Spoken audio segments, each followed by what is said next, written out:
Welcome back to A Country Boy Can Cook. Gumbo Day.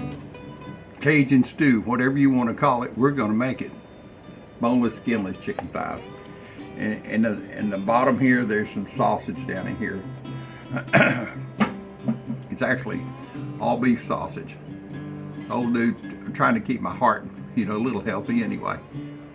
And what I'm going to do, I'm going to cook that off. It's been sprinkled with Camp Dog blackening seasoning. It's easy for me to say. And Camp Dog non-typical Cajun. It's not hot, it's just a great flavor. All of their products are low in sodium. As I say, low in sodium and high in flavor. So Cajun Gumbo Patley sent me, so I'm going to use this. It's been a virgin till this day. Now, am I making Cajun or Creole gumbo? There is a difference, and for what I can tell, and I've had it both ways, going to Louisiana for years, the difference was the addition of tomatoes made it Creole. Well, we're gonna put a little bit of crushed tomatoes in it today because I have them, and it adds a little bit of flavor to them. But really, what you're making is a Cajun stew. Well, let's get this party started. I had an old Cajun. I don't know, she was a Cajun Creole. I don't know what she was. She was a little bit Indian and a whole lot, well, I'm going to say it, a whole lot of coon ass. That's what she called herself, that she was coon ass. All right, let's turn this. Got the pot turned on. Probably from the 40s. You can see it's got all these divots on it that cause the condensation to drip back down in there. I guess that was a selling point. I can't remember who made this, but it sure cooks good. And it's thick. So I've got this turned up on high.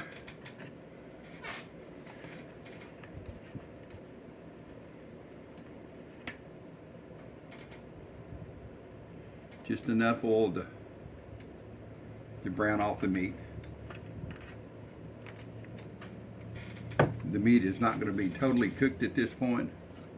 It'll go back into the gumbo and finish cooking there. I just want to get some color on it.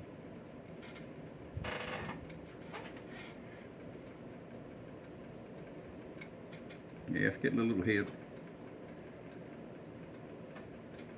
Throw this little piece of fatty chicken in it. These are boneless, skinless chicken thighs. I trimmed some of the fat off, don't need all of it. Some of it will render out and give it a lot of good flavor. Beef sausage. It's all been sprinkled down with Cajun blackening seasoning. Blackening seasoning is really good for this. Yeah, it's gonna go now.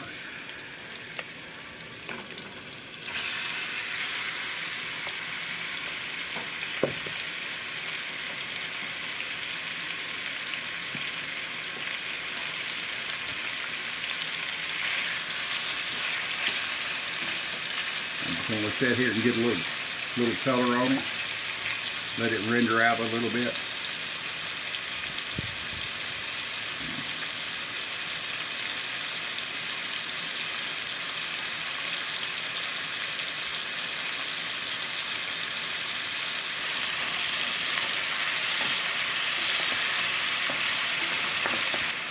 So it'll have the rendered down flavor of the chicken fat, of the sausage.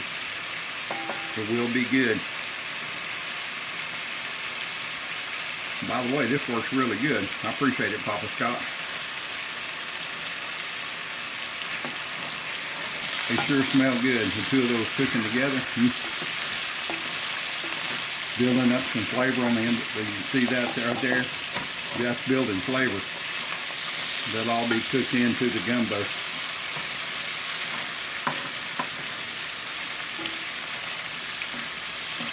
It's just about ready to come out.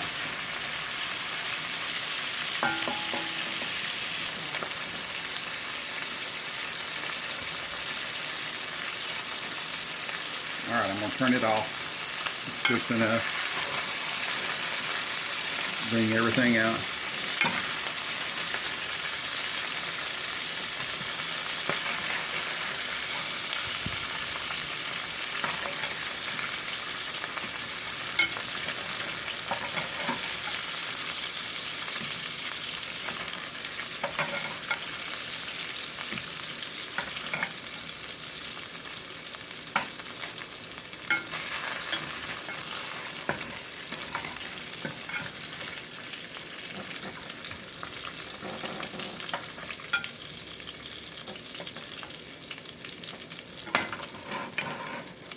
Well, it's got some good color on the bottom. Y'all see that, boys and girls?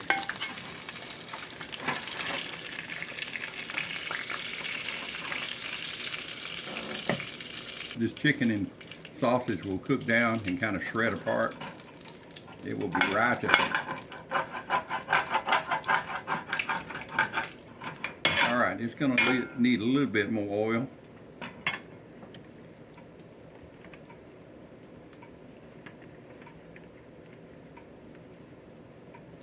Like I say, I'm just cooking this gumbo for two.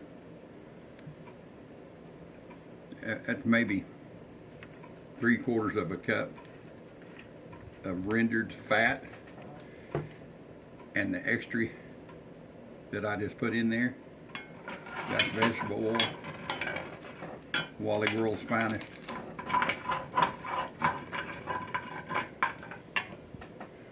All right, now it needs some flour.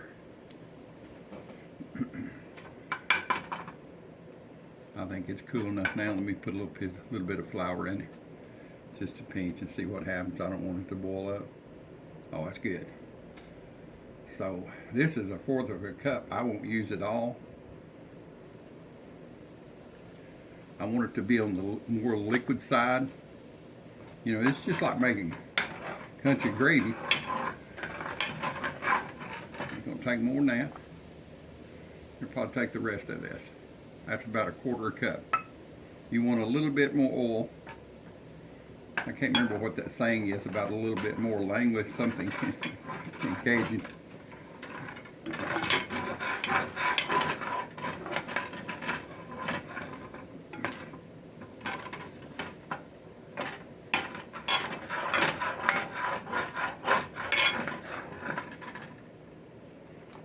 I'm going to turn it back on to the low side. I ain't no hurry. Just keep moving it around. Make sure that way none of your lumps. Just keep moving it around. You see there's a lump right there? Well, it's gone now. Just keep mixing it in. And as you cook, you can see that bottom, that crust that's on the bottom is coming up from there. Well, that's where your flavor is. You don't want to leave it. You don't want to leave this roux while you're making it. It can burn in just an instant. I'm cooking it on the low side of life right now.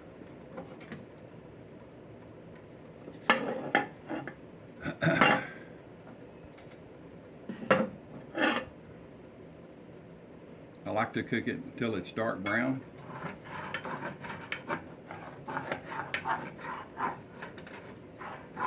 That can take up to 30 minutes. No, I ain't gonna let you sit here for 30 minutes while I'm stirring this. I'll cut it off and bring it back, and cut it off and bring it back as it's starting to get the no, it'll take up maybe 30 minutes or 45 minutes to get this to the proper color. I'm not gonna sit here and expect you to watch this whole thing. even though I'm going to. So I'll cut the video in and out along to show the different browning.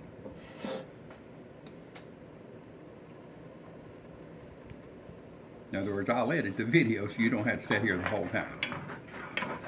I think you get the gist of what's going on at this point. It's just starting to turn colors.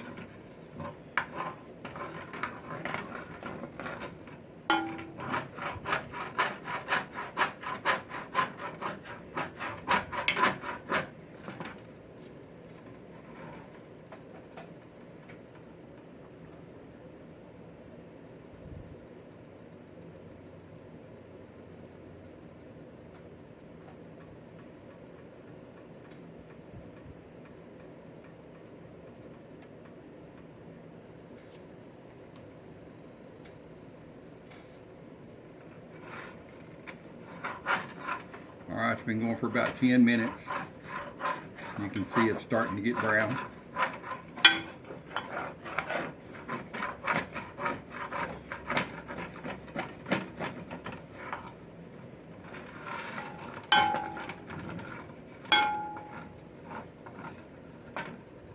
Bring you back in a few.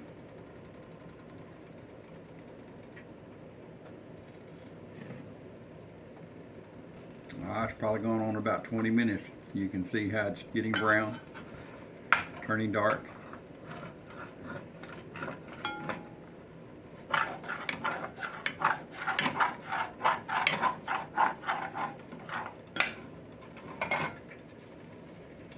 Bring it back in about 10 more minutes.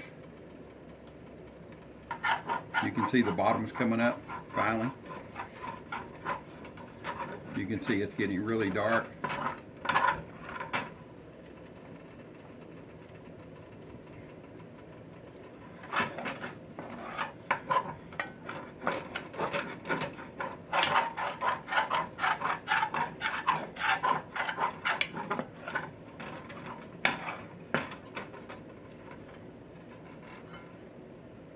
It's getting there, slowly but surely. It's beginning to smell like peanut butter. You can see the oils are releasing out of it, like separating. You would think that's breaking, well, and it kind of is, but that's okay.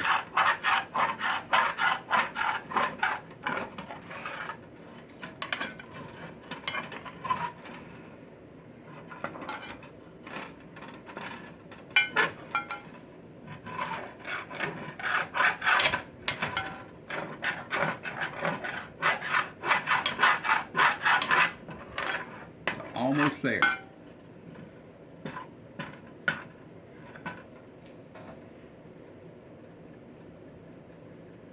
You can see it's getting really chocolate. What did you need? The Du Monde. Do what now? The Cafe Du Monde. Oh, the Cafe Du Monde cup? Yeah. Since you're in Louisiana land today? Cajun. Cajun land. Well, boys and girls, it's ready. I'll show you that. It's dark. It looks pretty. It smells good. All right, so I've got my Trinity, bell peppers, red and white onions, celery. I'm going to put a little bit of each into here now. I want to cook it down and flavor that roux even more. Oh boy, that smells really good.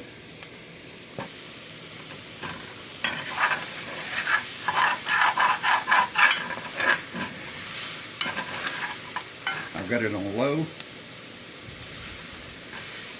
I just want to soften these vegetables.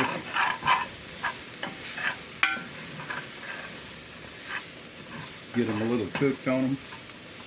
By the time we're through, this group of vegetables here, this Trinity, will almost be dissolved. You won't be able to see much of it.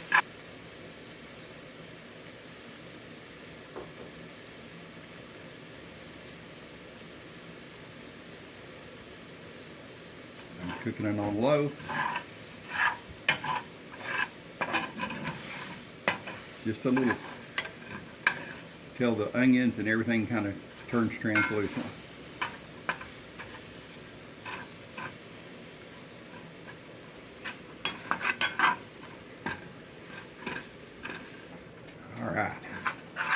They're translucent now. Couple with a little bit of color left on them. Add the chicken stock on low, a little bit at a time.